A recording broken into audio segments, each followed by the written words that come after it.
आंखें बंद करके बयान दे रहे हैं। कोई दोष नहीं है नुपुर शर्मा का, उसने तो वही बातें कही है जो कुरान में लिखी हुई है। कुरान में लिखा हुआ है,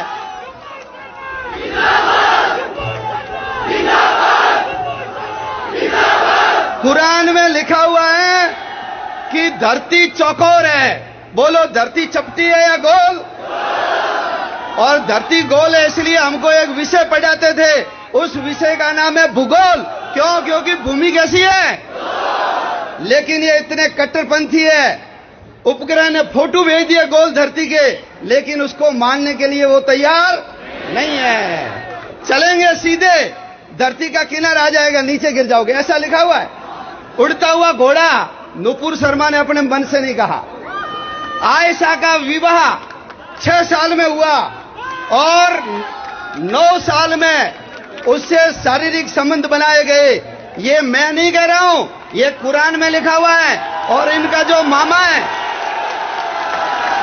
इनका जो मामा है जाकिर नाइक, आपने सुना जाकिर नाइक के बयान? जाकिर नाइक ने कहा है, जनसत्ता अखबार ने लिपापोती करके उसको 9 साल से 19 साल का बना दिया। लेकिन जाकिर नाइक ने कहा जनसत्ता ने गलत लिखा है। आयशा की उम्र कितनी थी? कोई गलत नहीं बोला। मुल्ले और मौलवियों को आगे आकर के बोलो, स्पष्टीकरण देना चाहिए कि नहीं देना चाहिए?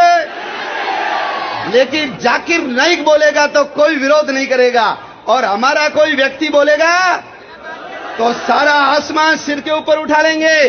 कारण हिंदू जग रहा है, उनकी हालत खराब हो रही है। हिंदू जग गया तो मेरा क्या होगा, तेरा क्या होगा रे कालिया। आपने वो गीत सुना होगा ना, अपनी तो जैसे तैसे, थोड़ी ऐसे या वैसे कट जाएगी, आपका क्या होगा जनाबे आली। तो आपका क्या होगा ये जानते हैं, इसलिए ये विद्रोह कर रहे हैं। भाइयों, मैं आपको कहता हूं, आपने रामायण पढ़ी हो नहीं पढ़ी हो कोई बात नहीं, गीता पढ़ी हो नहीं पढ़ी हो कोई बात नहीं, वेद देखे हो या नहीं देखे हो कोई बात नहीं। आप सबसे निवेदन करता हूं, आप कुरान पढ़िए। क्या पढ़िए? कुरान। और यदि कुरान पढ़ोगे तो आपको समझ में आ जाएगा गीता क्यों पढ़नी चाहिए। जब तक कुरान नहीं पढ़ोगे, आपको गीता क्यों पढ़नी चाहिए समझ में आने वाला नहीं है। इसलिए सब लोग हिंदू धर्म ग्रंथों, हम तो चलो बचपन से माता पिता, दादा दादी, नाना नानी हमको संस्कारों में सिखा देते हैं, जो हमारे धर्म ग्रंथों में वो हमको बता देते हैं, प्रैक्टिकली बता देते हैं। लेकिन उसको नहीं पढ़ते, उसको पढ़ेंगे तो आपको सब चीजें समझ में आ जाएगी कि ये जो बातें हैं उठ कहां से रही है। और जब उनकी पुस्तकें उनको अधिकार दे रही है, मारने का उनको अधिकार दे रही है, तो फिर ये लोग क्यों नहीं मारेंगे। इसलिए कई देशों के अंदर कुरान के ऊपर क्या लग गया है, बैन लग गया, प्रतिबंध लग गया है। कारण सब चीजें वहां से निकल रही है। इसलिए आप सब लोग कुरान जरूर पढ़ना, आपको सारा चित्र समझ में आ जाएगा। भाइयों, हम सब लोग संगठित थे, एक थे, इकट्ठे होते थे, यज्ञ करते थे, पूजा करते थे, सत्यनारायण की कथा करते थे, कुंभ में जाते थे, मंदिरों में शाम को इकट्ठे होते थे। ये सब हम भूल गए। त्रिकाल संध्या करते थे, हम सब भूल गए। लेकिन हमारी बातों को उन्होंने पकड़ लिया, इसके कारण आज वो मजबूत और आगे बढ़ रहे हैं। अपने को भी, जिसके कारण हम महान थे, जिसके कारण हमारी संस्कृति और सभ्यता के डंके दुनिया में बजे, वो चीजें हमको वापस करनी पड़ेगी। और उसमें से जो सबसे पहली और आवश्यक चीज है, वो चीज है जो आज सब लोग इकट्ठे हुए हो, हम सब लोगों को मुट्ठी की तरह बंधना पड़ेगा। राजपूत अकेला पूरा नहीं है, जाट अकेला पूरा नहीं है, ब्राह्मण अकेला पूरा नहीं है, एससी और एसटी के लोग अकेले पूरे नहीं है। ये जब सब मिलेंगे तो जाकर के पूरे होते हैं। इसलिए जातिवादी भावना से ऊपर उठना और हिंदू हम सब एक। दुनिया में 2 प्रकार के काम होते हैं, एक होते हैं अच्छे काम, गायों को चारा डालना, पक्षी को चुग्गा देना, प्याऊ लगाना, कहीं पेड़ लगा देना, कहीं शेड लगा देना, कुर्सियां लगा देना, ये सब अच्छे काम है। लेकिन दूसरे काम होते हैं आवश्यक काम।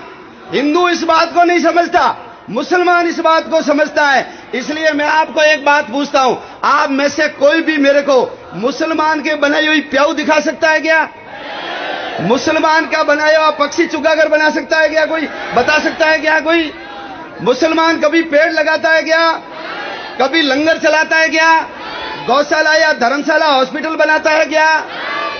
अरे कभी भूकंप और बाढ़ आ जाए तो फटी हुई लुंगी और पजामा तक नहीं देता वो प्रधानमंत्री राहत कोष के अंदर फूटी कौड़ी 5 पैसे भी नहीं देता। क्यों? क्योंकि उसको पता है ये बेवकूफी के काम कौन करता है? हिंदू करता है। इसलिए वाटर कूलर लगाएगा हिंदू, पानी कौन पिएगा?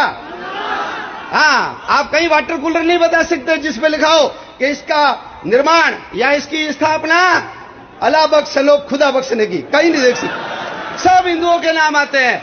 लेकिन दूसरा काम होता है आवश्यक काम, और वो आवश्यक काम हर शुक्रवार को बोलो मस्जिद में जाकर नमाज पढ़ते हैं, और उसके बाद जो मौलवी खड़ा होकर के उनके अंदर जो विद्रोह की भावना भरता है, उसके अंदर कट्टरवाद ठूंसता है। इसी के कारण तो जब नमाज पूरी करके निकलते हैं तो उन लोगों के हाथों में पत्थर होते हैं, और हमारा व्यक्ति जब पूजा करके निकलता है तो उसके हाथों में प्रसाद यानी लड्डू होता है। होता है या नहीं होता है? होता है। इसलिए हम सब लोग ये जो अच्छे काम है, अच्छी बात है, करना ही है, लेकिन हम सबको आवश्यक काम करना है, और वो आवश्यक काम है संगठन, संगठन, संगठन। इसलिए आप सब लोग किसी न किसी संगठन से जुड़ो, संघ की शाखाओं में जाओ, बजरंग दल के अखाड़े में जाओ, विश्व हिंदू परिषद से जुड़ो, दुर्गा वाहिनी और मातृशक्ति से अपने घर की बहन बेटियों को, महिलाओं को जोड़ो।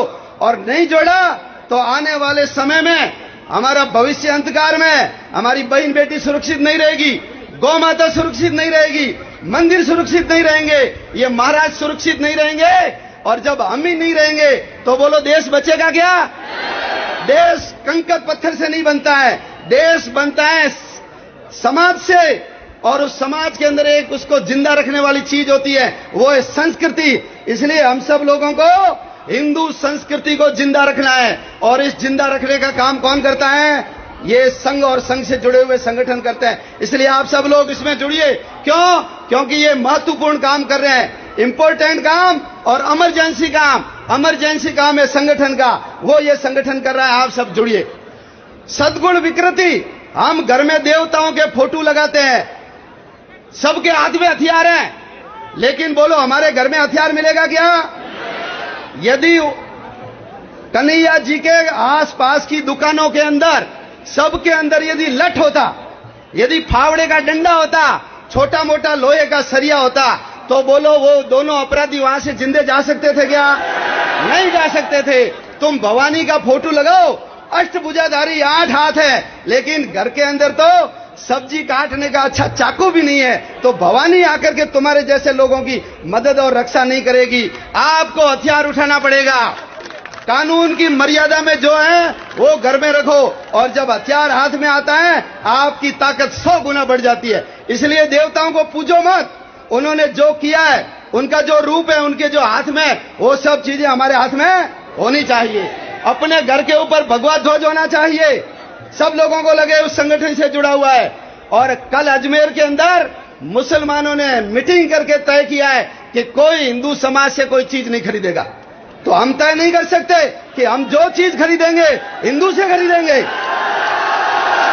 हमारे घर में यदि टीवी खराब हो गई तो मिस्त्री कौन आएगा? फ्रिज खराब हो गया, मिस्त्री कौन आएगा? कूलर खराब हो गया, एसी खराब हो गई, टूटी खराब हो गई, चिटकनी खराब हो गई, ठीक करने के लिए कौन आएगा? और आजकल तो घर पे खाने के ऑर्डर देते हो, मोटरसाइकिल लेकर आता है और डब्बा बांध के पीछे, कौन आएगा? और जो हिंदू होगा उसी की दुकान से हम जाकर के माल खरीदेंगे। आज दुनिया के अंदर इन बदमाशी के कारण पूरी दुनिया के अंदर थू-थू हो रही है मुसलमानों की। सब लोग इनको गलत नजरों से देख रहे हैं। कल हमको एक आदमी मिला, काम चल रहा है, मैंने नाम पूछा, उसको बोलते हुए अपना नाम शर्म आ रही थी। कारण ऐसे हथकंडों के कारण पूरा समाज बदनाम हो रहा है। इसलिए जो कुछ अच्छे लोग होंगे उनको मैं कहता हूं आपको आकर के बयान देना चाहिए। लेकिन भाइयों, कोई भी मुसलमान इनका समर्थन करने वाला क्यों? क्योंकि मुसलमान हमेशा मुसलमान होता है, उसके लिए देश समाज कुछ नहीं होता है, सबसे पहले मुसलमान। इसलिए हिंदू समाज का विरोध करने वाला सबसे पहले कौन होता है? हिंदू होता है। कई लोग फेसबुक पे बैठे बैठे घर के अंदर मैसेज इधर से उधर करते हैं और कोई बोलता है तो उसके ऊपर कमेंट करते हैं, लेकिन जब ताकत दिखानी होती है तो कोई नहीं आता। ऐसे जो निष्क्रिय लोग हैं, जब देश संकट में पड़ा हो और लोग दूर खड़े देखते रहते हैं, वो शत्रुओं को ही प्रसन्न करने वाले होते हैं, यानी वो भी शत्रुओं के समान ही है। इसलिए आप सब लोग राय बहादुर मत बनो, मैदान में आकर के काम करो, और नहीं करेंगे तो हमारा भविष्य चौपट